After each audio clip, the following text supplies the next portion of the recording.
एक बार की बात है, एक घने जंगल में एक घमंडी हाथी रहता था जो हमेशा छोटे जानवरों को तंग करता था और उनको अपनी सूंड से मारकर घायल कर देता था, जिसकी वजह से उन लोगों को कई बार चोट भी लग जाती थी।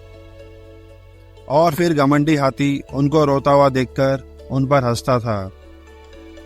इसीलिए सभी छोटे जानवर उससे परेशान थे। उसी घने जंगल में एक छोटी सी चींटी भी रहती थी। हाथी अपने आकार और ताकत पर बहुत घमंड करता था, जबकि चींटी अपनी छोटी कदकाठी के बावजूद अपने परिश्रम और बुद्धिमानी के लिए जानी जाती थी। एक दिन हाथी ने चींटी को चिढ़ाते हुए कहा, तुम इतनी छोटी सी हो, तुमसे कुछ नहीं हो सकता। चींटी ने शांति से जवाब दिया, हम सभी की अपनी अपनी ताकत होती है, चाहे वो किसी को दिखाई दे या ना दे। हाथी को चींटी की ये बात बहुत बुरी लगी और उसने चींटी को धमकाते हुए कहा, तुम अपनी हद में रहा करो, ज्यादा मत बोला करो, नहीं तो किसी दिन पैरों से कुचल दूंगा। हाथी की चेतावनी सुनकर चींटी वहां से चुपचाप अपने घर चली गई। कुछ दिनों बाद जंगल में एक जादूगर बाबा आया, जिसने घोषणा की कि वह एक ऐसा जादू दिखाएगा जो किसी की भी छिपी ताकत को सामने ला सकता है। हाथी और चींटी दोनों ने इस चुनौती में भाग लेने का निर्णय किया। इसीलिए उस जादूगर बाबा ने हाथी और चींटी दोनों को इसके लिए चुना। जादूगर बाबा ने एक जादुई मंत्र का जाप किया और एक चमकदार प्रकाश का गोला उन दोनों के ऊपर आया और चारों ओर उसकी रोशनी फैल गई। अचानक हाथी को महसूस हुआ कि वह अपने आकार को अपनी इच्छा के अनुसार छोटा या बड़ा कर सकता है,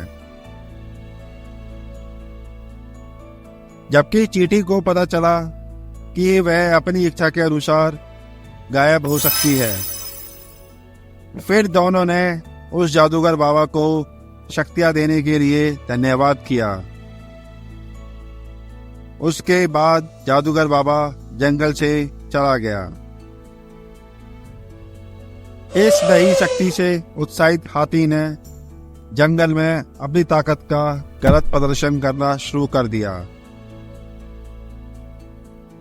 जबकि इसके बजाय चींटी ने अपनी गायब होने वाली शक्ति का इस्तेमाल करके जंगल के जीवों की मदद करना शुरू किया। एक दिन जंगल में भयानक आग लग गई। जंगल में हाहाकार मच गया। सारे जानवर अपनी अपनी जान बचाने के लिए इधर उधर भागने लगे।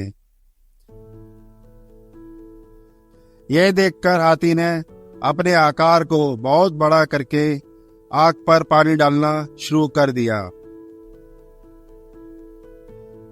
लेकिन वह अकेले सब कुछ नहीं संभाल सकता था। यह देखकर चींटी ने सभी जीवों से मदद लेने की सोची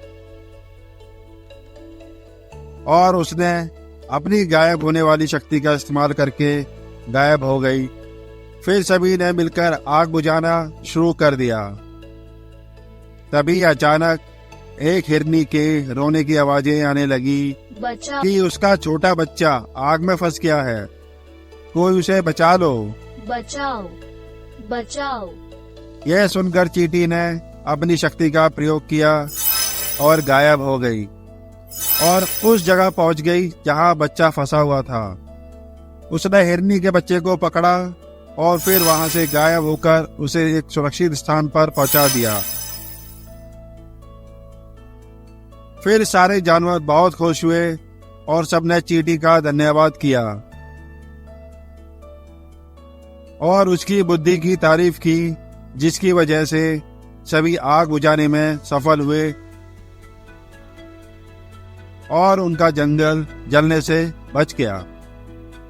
आग बुझने के बाद हाथी ने चींटी की और मुड़कर कहा, मैं तुमसे माफी मांगता हूँ, मुझे माफ कर दो। मैंने तुम्हारी ताकत को कम समझा। आज मुझे समझ में आया, आकार छोटे बड़े होने का महत्व नहीं, जबकि जरूरी यह है कि हम अपनी शक्तियों का इस्तेमाल कैसे करते हैं। चींटी ने मुस्कुराते हुए कहा, हम सभी अलग अलग हैं, लेकिन जब हम मिलकर काम करते हैं तो हम कठिन से कठिन कार्य को आसानी से कर सकते हैं। इस घटना ने जंगल के सभी जीवों को एक बहुत ही महत्वपूर्ण सबक सिखाया। किसी की भी ताकत और क्षमता को कम नहीं आंकना चाहिए, चाहे वह कितना छोटा ही क्यों ना हो। और यही इस कहानी का नैतिक मूल्य है। एक समय की बात है, एक कौवा पेड़ की डाल पर बैठा हुआ गाना गा रहा था। उसका गाना एक मधुमक्खी भी सुन रही थी।